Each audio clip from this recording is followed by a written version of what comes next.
Okay. So... I'm doing this under duress. That's fine.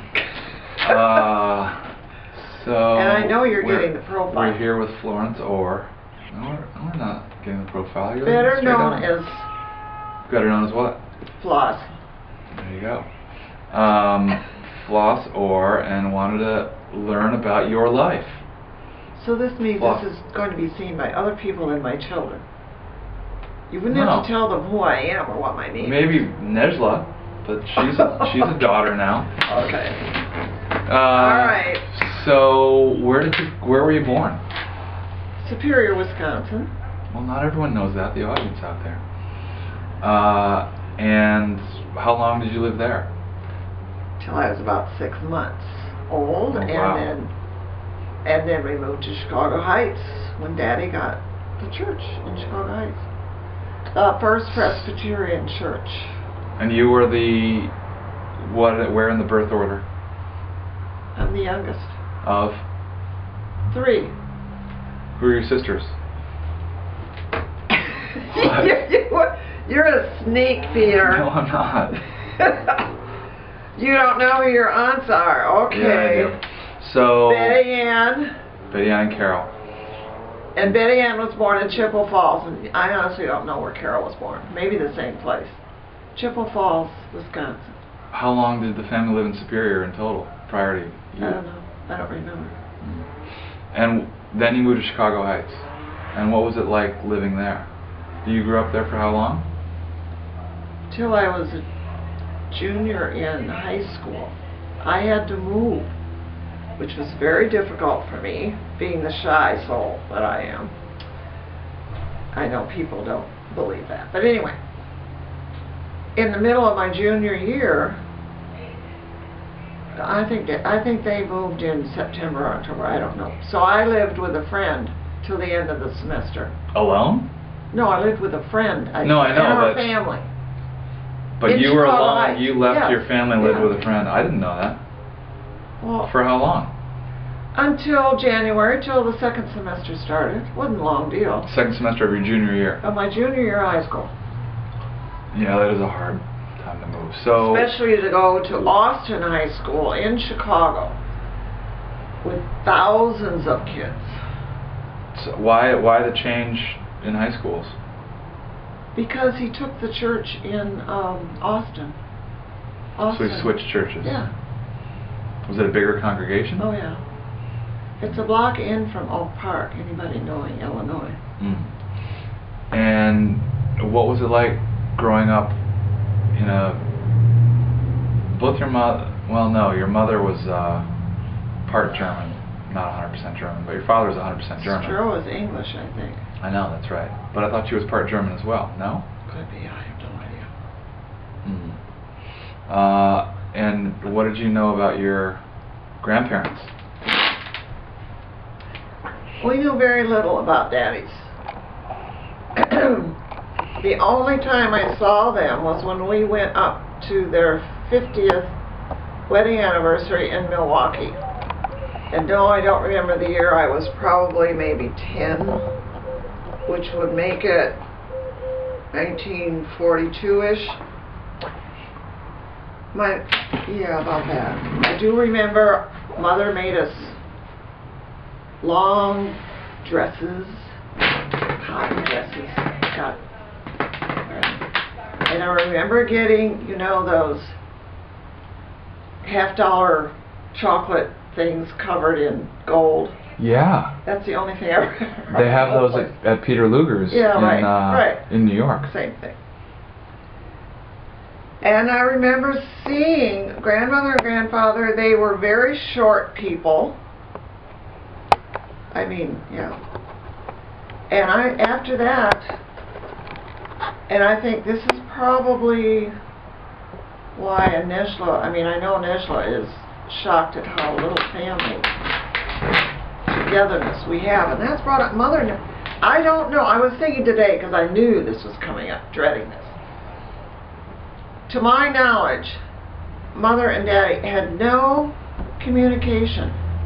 Mother never wrote her. The only one who might know a little bit Wait, your grandmother and your mother had no communication? Yeah, grandmother Showalter. Right. Oh, her mother-in-law. Her mother-in-law, right. That's interesting. Yeah. I mean, don't worry, Ned, you'll be fine.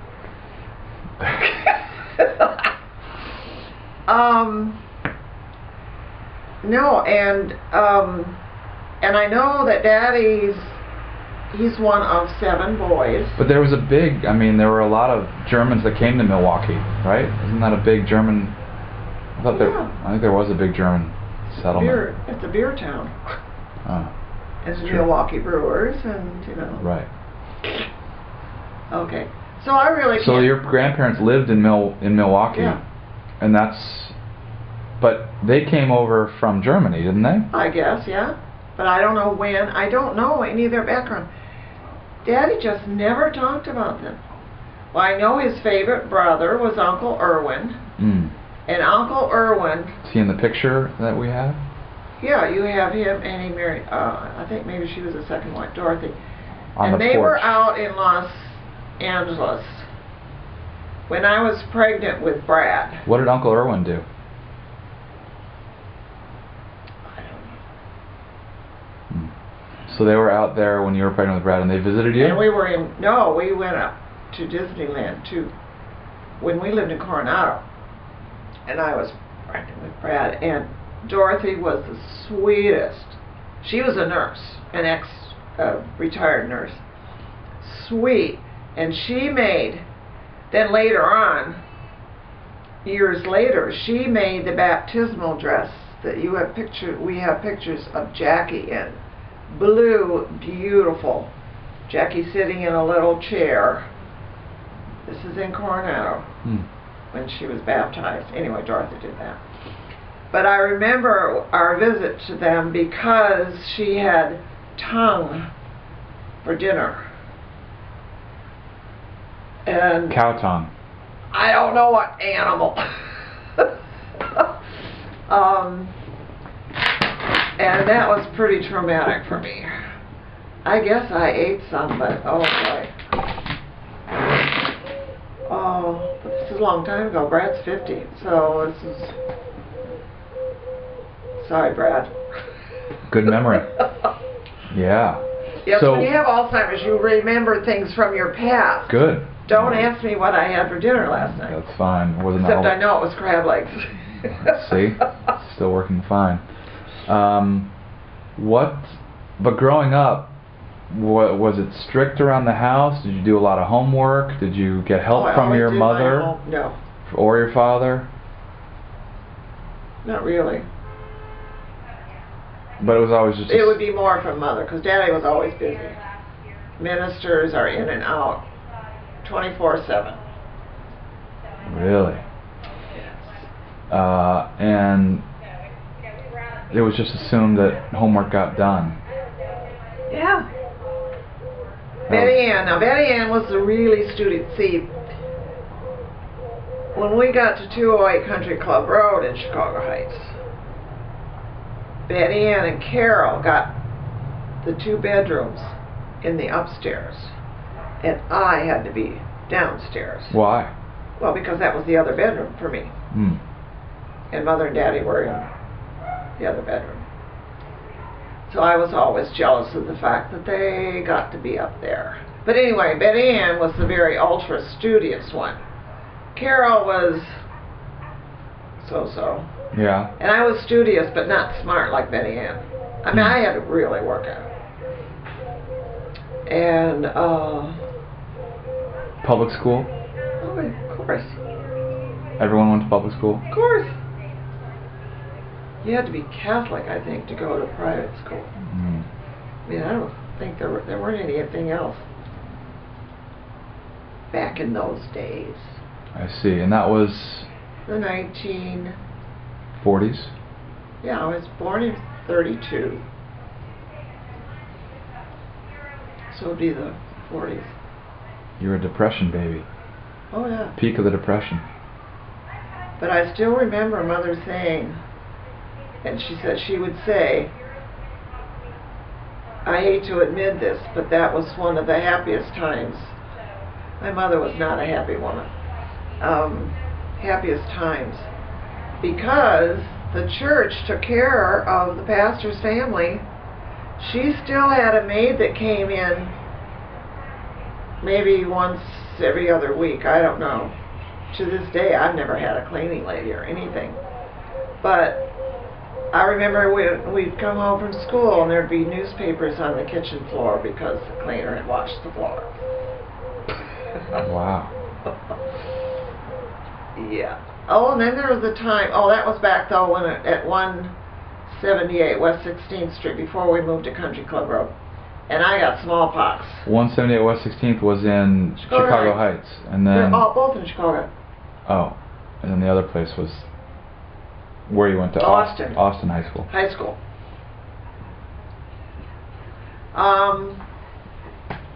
Yes, I got smallpox. So everybody had to move out except Mother. Why did she have to sacrifice? Well, somebody had to stay with me. How old were you? I was pretty young. They didn't have just before school, first grade, I think. They didn't have vaccinations? No. So Carol and Betty Ann, I don't know who they stayed with, some church family, and Daddy lived with somebody. For how long? I remember they'd come and stand down on the lawn, and I'd hang out the window and wave. For how long? Oh gosh, I don't know. I remember there was a yellow thing taped to the door that nobody could come in.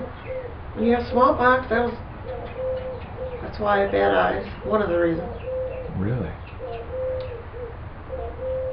And also, but see, I don't know the time reference, but Granddaddy, now this is Granddaddy Stroh, this is Mother's father. Where did he live? And Aunt Harriet. Where did they live? He retired to Bradenton, Florida. But where did they live before that? Wheaton. Wheaton. He taught at Wheaton College. Wheaton, Illinois.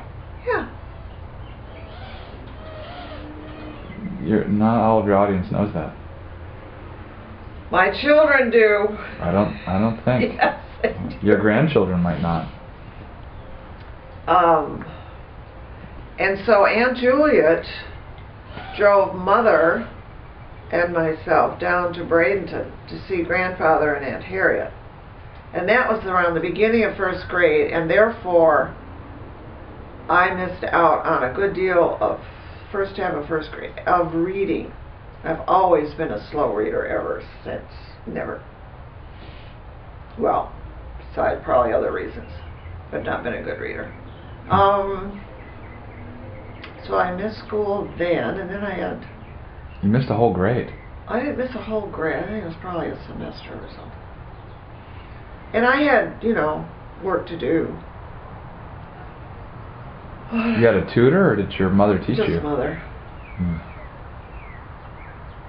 And the first thing we did when we arrived, and I remember seeing Grandfather, who was a very dour. I know all you kids have seen pictures. I never saw the man smile. It was scary. Anyhow, he was sitting in a wheelchair, and Aunt Harriet, the dear, sweet Aunt Harriet, said, "Florence, go and pick a grapefruit off the tree in the backyard." In Wheaton, Illinois? No, in Bradenton, Florida. Ah. How old was Grant Stroh at that point? I don't know. He was old, obviously retired, and Harriet was taking care of him. She was unmarried. And, that's all I remember about that. And I was a fearful child, all growing up. Were all of your sisters fearful as well? No. Or were you more fearful than I that? have no idea. Being the youngest, maybe. Who knows? Fearful of being disciplined? Oh, no. Fearful of what? Schoolwork was torture for me. Wasn't an easy learner. I didn't remember back then. How can I remember now?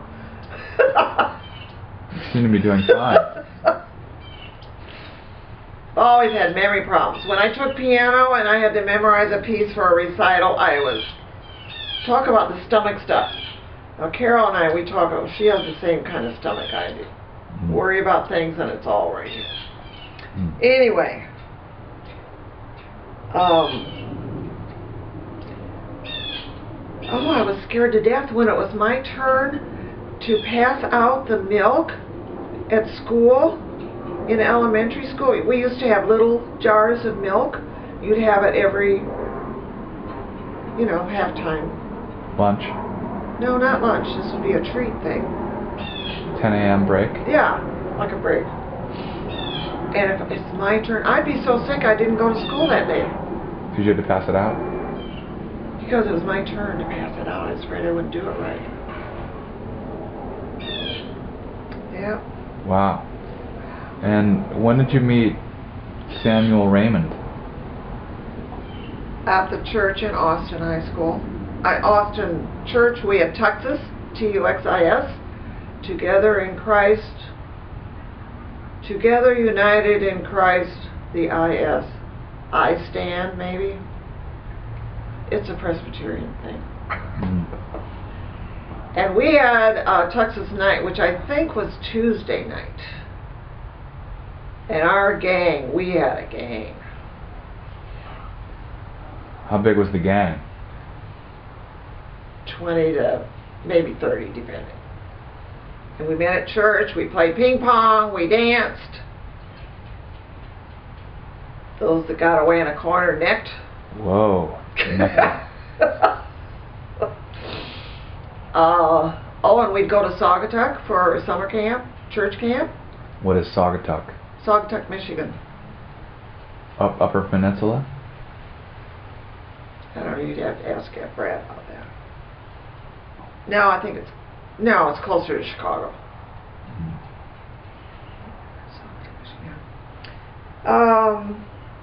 And that's where I first met and had a terrible crush on Charlie Campton. You know Charlie Campton? Yes. Who just sent me those notes last year? I heard the name. He was in Texas as well. He was in Texas, and as it turned out, I met him the summer before Daddy took over this church. Then when I found out that we were going to be moving, going to Austin, oh, I was all excited because I'd see Chuck. Chuck didn't pay attention much. We all just had fun together. But that's where I first met your father. What was he like then? His own self. What does that mean? I made fun of his, what was he wearing? His little Boy Scout shoes. And he said his mother bought them for him. And his long, floppy, kind of like a John Travolta, back in Cotter. The long curly, he had curly hair. And flopping over his head. Well, you've seen pictures of it. He wore Boy Scout shoes and